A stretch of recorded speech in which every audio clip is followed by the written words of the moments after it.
Y vamos ya a meternos de hocicoz en el tema del día, el tema que les hemos anunciado. Vamos a hablar de ese sablazo a los autónomos. Ya tenemos esos primeros informes que nos hablan de cómo se está desarrollando esa transición para todos aquellos que ya empiezan a cotizar por las bases nuevas, las bases de la nueva reforma, y cómo está resultando, porque la promesa que nos hizo el gobierno es que esto iba a ser neutral, que no se preocupen los autónomos, no les vamos a perseguir, vamos a recaudar muchísimo más, pero sin que se note. ¿Cómo funciona esto? Bueno, pues lo que funciona es meterle la mano en el bolsillo al contribuyente, en este caso al autónomo, y de una manera importante. Y esto es lo que se ve de esa primera cata de autónomos que se han dado, que ya están, haciendo uso de esa nueva reforma, cuyo año de transición es este en el que nos encontramos. Como siempre, tengo a mi izquierda, en este caso, a mi compañero Rubén Folguera. ¿Qué tal, Rubén? Muy buenas tardes. Buenas tardes, ¿qué tal? Que va a tratar de ayudarnos a entender en qué consiste esta reforma y por qué les hablamos de que el sablazo es mucho mayor de lo esperado, y por qué desde el primer momento dijimos que esta reforma iba a ser nefasta para los intereses de los autónomos, por mucho que el gobierno se empeñara en decirnos lo contrario, porque ya tenemos los primeros datos y ya tenemos una idea de cómo se va a traducir esto cuando no sean 400.000 los autónomos que estén ya cotizando en base a la nueva norma, a la nueva ley, sino cuando sean todos los que se adapten a la ley que sacó adelante el señor Escrivá. Rubén, vamos a contar en primer lugar las líneas generales de la reforma, en qué consiste y cómo se traduce al final al día a día de un autónomo. Pues mira, esta reforma, que fue aprobada en julio de 2022 y que entró en vigor en enero de 2023, es una reforma del sistema de cotización por tramos que afecta, se espera en el futuro, a todos los trabajadores que coticen en el RETA, que es el régimen especial de trabajadores autónomos. Y las principales novedades con respecto al sistema anterior es, por un lado, la cotización al RETA se efectúa en función de los rendimientos anuales obtenidos, y esto hay que decir, se hace, digamos, el trabajador autónomo hace una estimación al principio de año de lo que prevé que va a ganar, y luego la Seguridad Social, digamos que lo revisa. Cruza sus datos con los de Hacienda. Eso es, los cruza con los de Hacienda, revisa los ingresos que ha tenido el autónomo y, si se da el caso, que suele ser, y lo veremos después, les obliga a cambiar la base, digamos, de cotización, ajustándolo a esos ingresos obtenidos de facto. Luego, por otra parte, la reforma también, digamos, que prevé extenderse en los próximos 3 años, del 23 al 26, y desplegar progresivamente un sistema de 12 tramos de cotización. Y durante esta primera fase, que ha supuesto el 2023, las cuotas mensuales a la Seguridad Social irían desde los 230 al mes a los 500 en 2023. Y luego, por otra parte, de los 200 al mes a los 590 en 2025. Porque, perdón, me he dicho que era durante 3 años. No, estos 3 años son la primera fase, porque es una reforma que, digamos, tiene como horizonte objetivo los 10 años para reformarlo totalmente. Es decir, esto lo que hay que decir es que año a año esas bases van a ir subiendo y las cuotas van a ir subiendo respecto a cada uno de los tramos. Es decir, ahora el tramo máximo son 500, pero en 2024 ya ha subido, en 2025 volverá a subir, etcétera, etcétera. Va a aumentar. Y sí es cierto también que se contempla una tarifa plana de 80 euros al mes para aquellos que inicien ese primer año la actividad como autónomos. Y se plantea la posibilidad, y eso ya está cogido con pinzas, de que se prorrogue esa tarifa plana en el segundo año. Pero eso ya se requiere unas condiciones especiales. ¿Y por qué decíamos que esta reforma que propuso y que llevó a cabo y desarrolló José Luis Escrivá al frente del Ministerio cuando seguía, claro?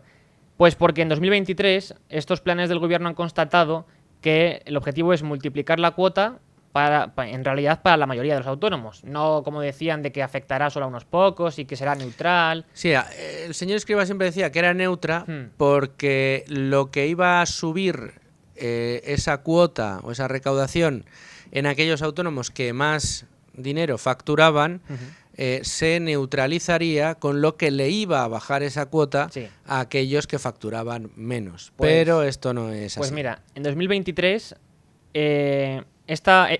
el aumento de la base ha sido aplicado para aquellos que han ingresado más de 1.700 euros al mes, ¿vale? Entonces, entre los 1.700... Para. Vale, O sea, dime. si uno ingresa 1.700 euros al mes, a partir de ingresos de Sí. 1.700 euros al mes, no de beneficios, de ingresos de 1.700 euros al mes, a partir de esos ingresos por parte de un autónomo, ya pierde. A partir de los 1.700 ya está aportando más de lo que estaría aportando en el sistema anterior.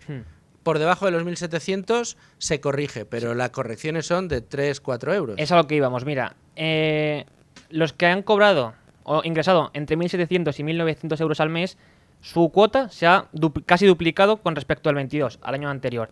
Y los que han superado de 1.900 a 2.700 euros al mes, esa cuota se ha más que duplicado con respecto al año anterior. Y luego decías lo de las rebajas. Es cierto que se aplican ciertas rebajas, pero son ridículas. ¿Por qué? Porque mira, aquellos que ingresaban entre 1.500 y 1.700 al mes pagan lo mismo. Aquellos que han ingresado entre 1.125 y 1.500, la rebaja es sorprendente, de 4 euros al mes.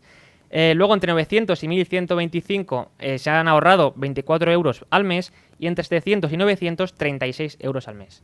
Es decir, que son rebajas que para nada... Rebajas la máxima de 36 euros al Sí. mes frente a subidas que duplican...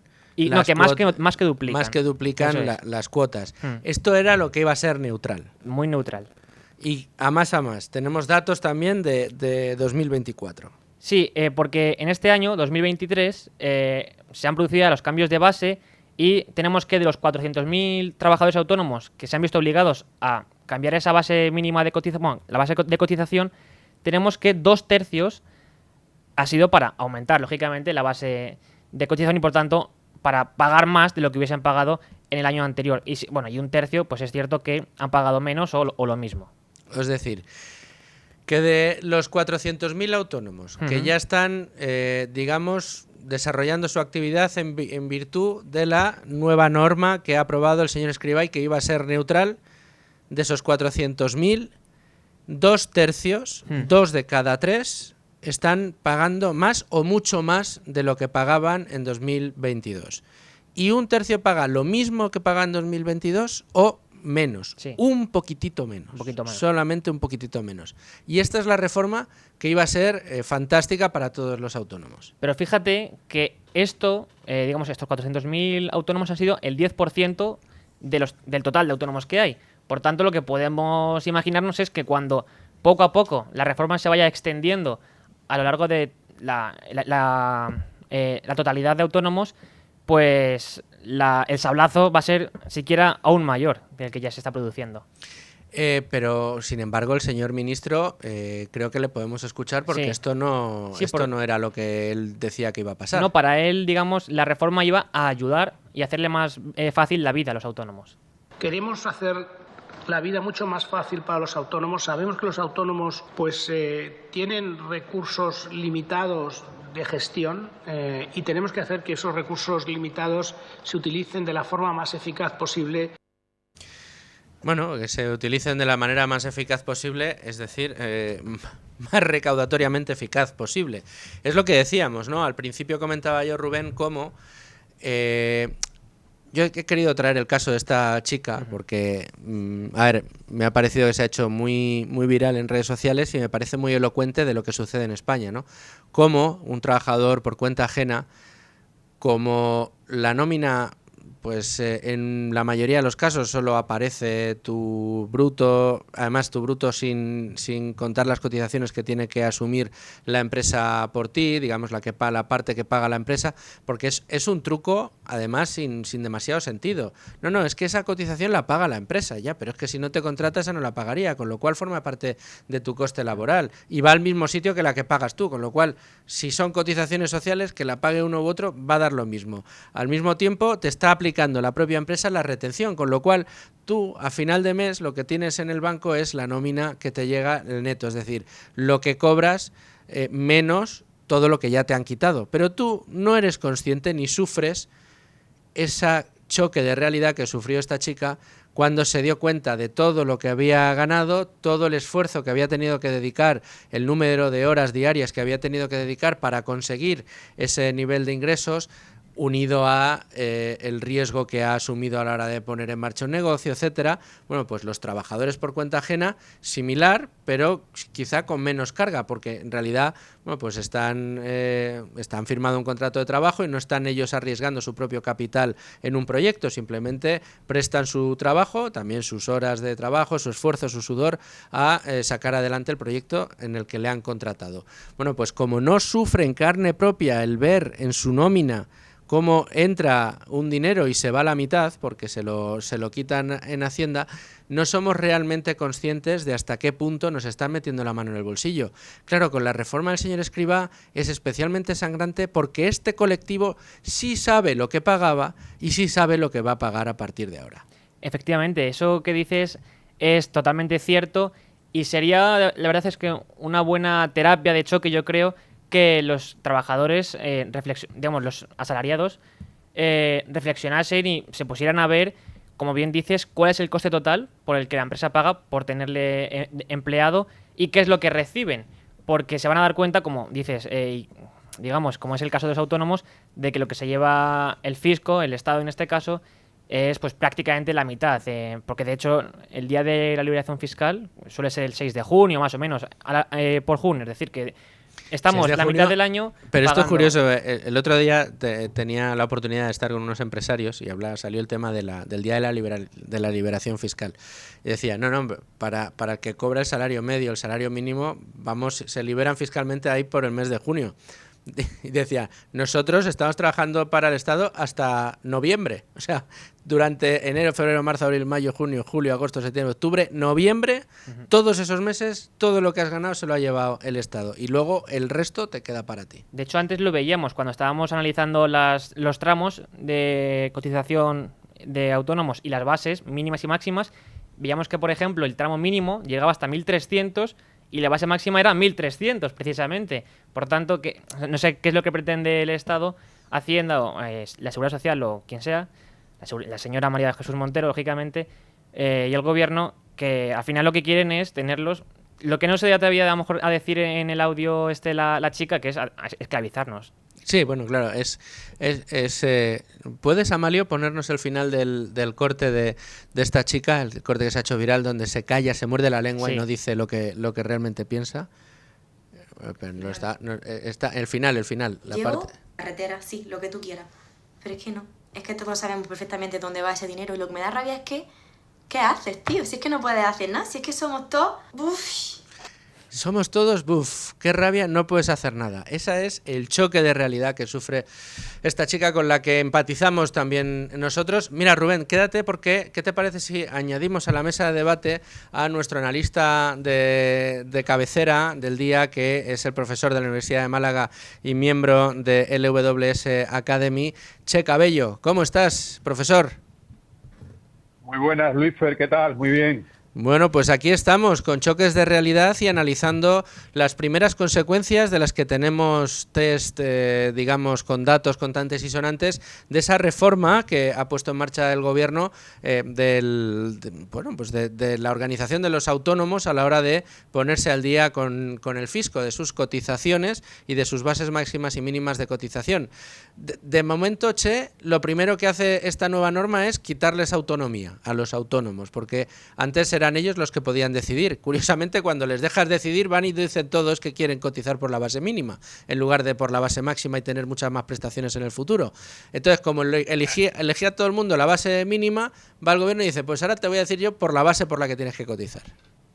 Exacto. Esa es la primera derivada que podemos realizar. De hecho, os he estado oyendo y es muy interesante y se pueden sacar muchas conclusiones de este tema. Es un tema muy interesante. Y esa primera que tú propones es básica. Es decir, lo primero, quitar libertad. Es decir, obligas a hacer, digamos, un aporte a la seguridad social que antes no estaba obligado. De tal manera que lo que hace es, aunque parezca más justo, porque lo que está es igualando a los trabajadores por cuenta ajena, en realidad está igualándolo, pero por la parte negativa. Exacto. A mí lo que me gustaría es que los que trabajamos por cuenta ajena pudiéramos hacer lo que hacían los autónomos antes, es decir, un mínimo, y a partir de ahí, si tú quieres, aporta, y si no quieres, tú te buscas la vida, que probablemente lo vayas a hacer mucho mejor que lo que hace el Estado. Entonces, yo igualaría, a mí me parece bien que se iguale, pero igualándonos todos como lo hacen los autónomos. Esa sería la primera derivada.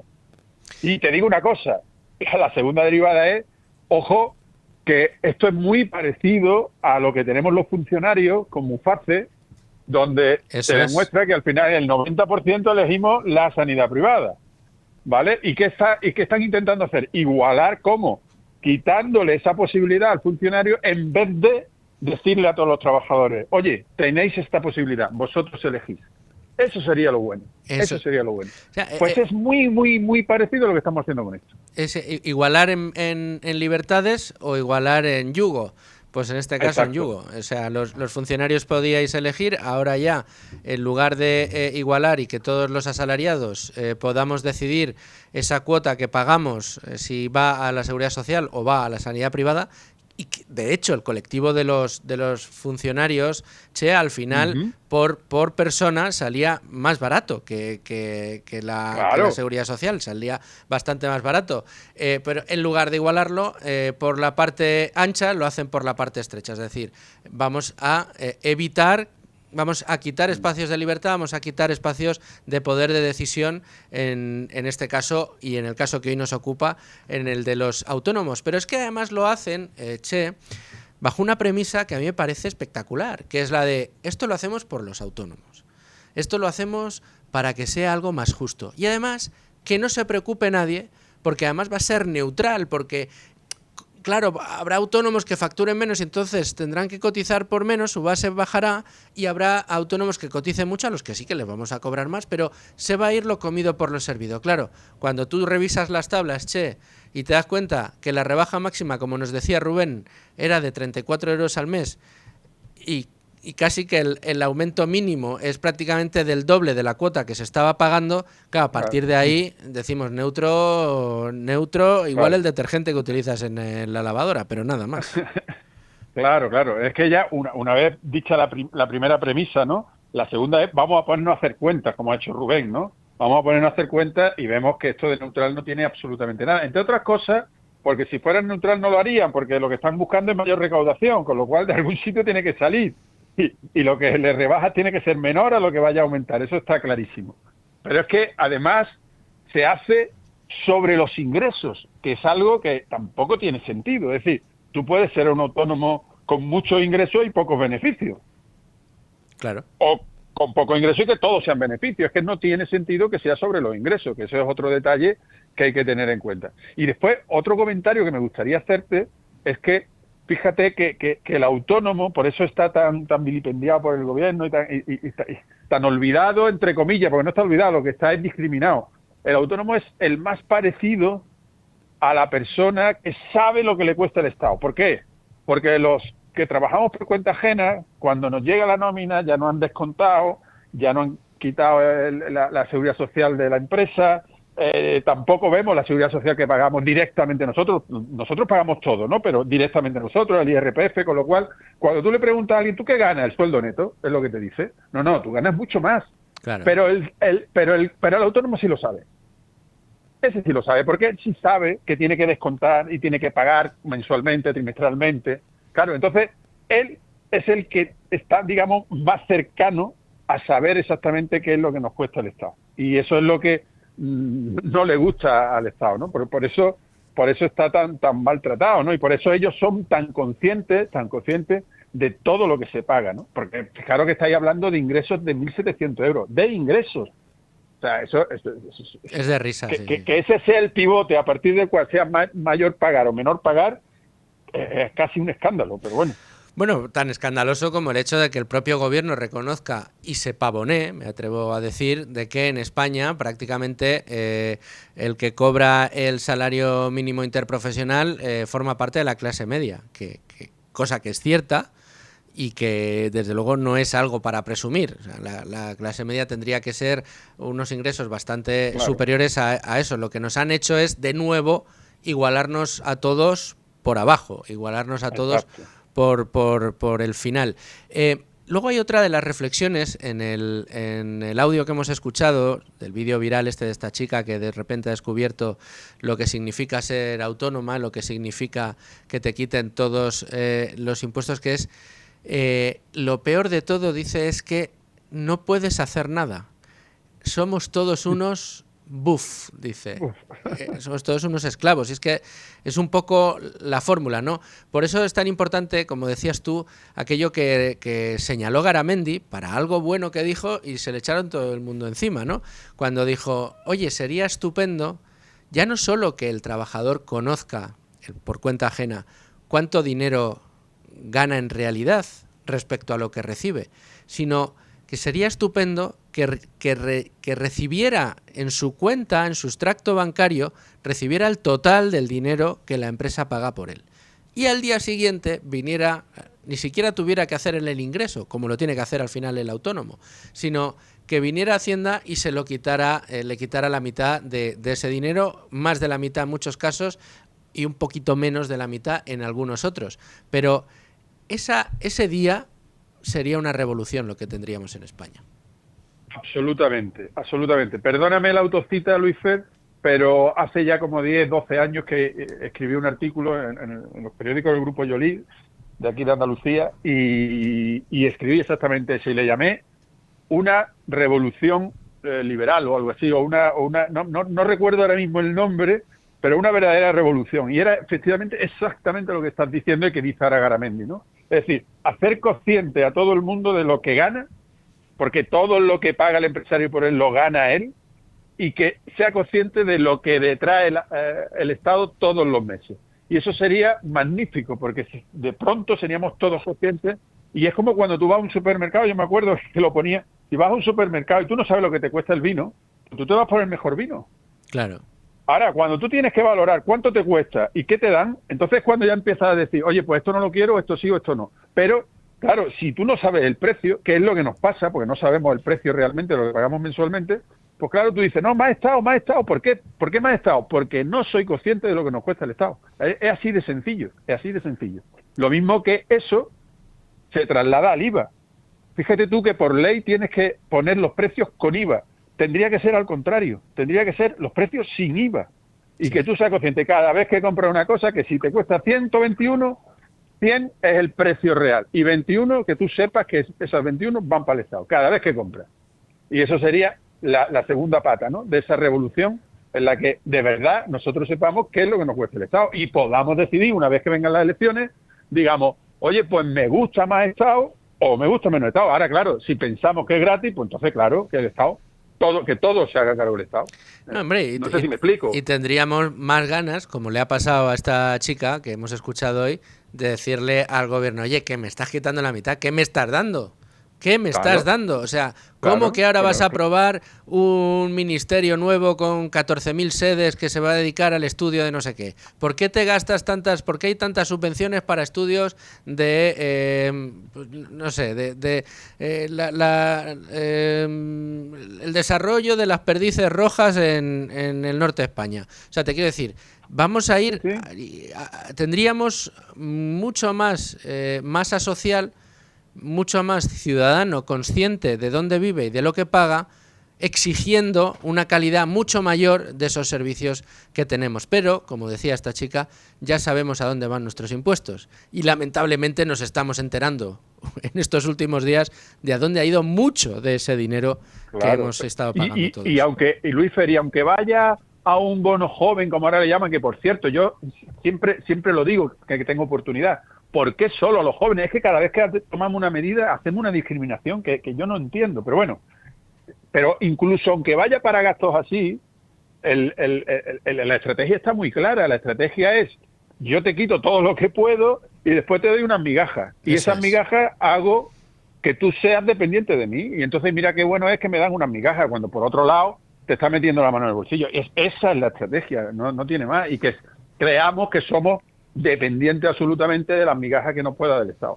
Eso es, era como cuando contábamos el problema que tenían las pymes en España, lo maltratadas que estaban y lo que estaban sufriendo, los impuestos y los problemas que estaban teniendo por la regulación y la sobreregulación que sufrimos y que va en aumento en estos últimos 5 años, y teníamos al presidente del gobierno anunciando ayudas de 4.000 millones, me parece que eran, en créditos blandos, o 4.500 millones. Claro, desde aquí decíamos, oiga usted, muchas de esas pymes lo que van a pedirle a usted es que le quite la bota de encima.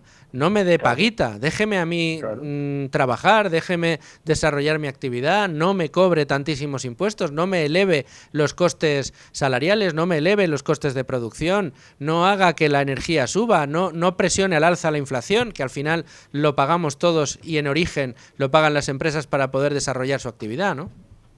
Claro, porque además hay otra derivada, fíjate, hay otra derivada aún peor, y es que distorsiona todo el cálculo económico de todos los agentes. ¿Por qué? Porque él no tiene, él me refiero al Estado, no tiene por qué decidir dónde quiero gastar, dónde no quiero gastar. Los agentes son mucho más inteligentes colectivamente hablando, en el mercado, sabiendo en qué pueden, en qué no pueden, en qué deben, en qué no pueden invertir, gastar, etcétera, que no dirigiéndolo desde un ordenador central que se supone que sabe más que los demás, que no es así, y que al final lo que hace es distorsionar ese cálculo económico. Por lo tanto, probablemente o seguramente estamos invirtiendo quizá en sectores que no sean tan productivos, quizá en inversiones que no sean tan productivas, etcétera, etcétera, porque lo han decidido ellos, porque ellos son los que deciden tú sí, tú no, o tú medio pensionista, ¿no? Che Cabello, profesor de la Universidad de Málaga y miembro de la comunidad inversora y la Academia LWS, te agradezco muchísimo que hayas estado con nosotros un día más aquí en Con Ánimo de Lucro. Gracias a ti, Luis. Un abrazo.